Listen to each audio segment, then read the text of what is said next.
Work from politics worst politics அப்படிங்கிற ஒரு விஷயத்த ஒர்க் ஃப்ரம் ஹோம் பாலிடிக்ஸ். ஆமாம், ஒர்க் ஃப்ரம் ஹோம் பாலிடிக்ஸ் அது ஒஸ்ட் பாலிடிக்ஸ் அப்படிங்கிற ஒரு விஷயத்த வந்து சமீபத்தில் பள்ளி கல்வித்துறை அமைச்சர் திரு அன்பில் மகேஷ் பொய்யாமொழி அவர்கள் வந்து சொல்லியிருக்காங்க. இந்த விமர்சனத்தை எப்படி பார்க்குறது?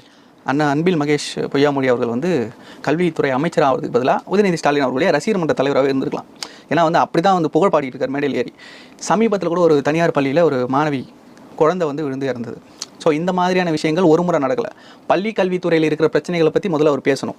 அதில் நிறைய செய்ய வேண்டிய விஷயங்கள் இருக்குது. 500 பள்ளிகளை தனியார் பள்ளிகள் வந்து தத்தெடுத்து இதை நிதி மூலமாக அவங்க வந்து பண்ணுறதா வந்து ஒரு விஷயம் சொல்கிறாங்க. இதை வந்து ஒரு அரசு சொல்கிறதுக்கு வெட்கப்படணும். நாங்கள் வருஷம் கல்விக்குன்னு ஒரு நிதி ஒதுக்குறோம். அந்த நிதி சம்பளத்துக்கும் பென்ஷனுக்குமே பத்தலை, அதனால் எங்களால் கல்வித்துறையே வந்து சமாளிக்க முடியலன்னு சொல்லக்கூடிய இவர்கள் அதற்கு மாற்று வழி என்ன, அதற்கு நிதி எப்படி திரட்டலாம் அப்படின்றத பார்க்கணும். இங்கே வந்துட்டு ஒர்க் ஃப்ரம் ஹோம் பாலிடிக்ஸ் வந்து விமர்சனம் பண்ணுறாங்களா, அதையும் பேர் சொல்லி விமர்சனம் பண்ண மாட்டாங்க. யாரும் சொன்னாங்களா? சொல்ல மாட்டாங்க. ஏன்னா அவ்வளோ பயம். விஜய் அப்படின்ற ஒரு பேரையோ தமிழக வெற்றி கழகம்ன்ற பேரையோ அவங்க சொல்லவே மாட்டாங்க. ஒர்க் ஃப்ரம் ஹோம் பாலிடிக்ஸ்னு பாலிஷாக பேசிட்டு போயிடுவாங்க. அவ்வளோ பயம் இருக்குது.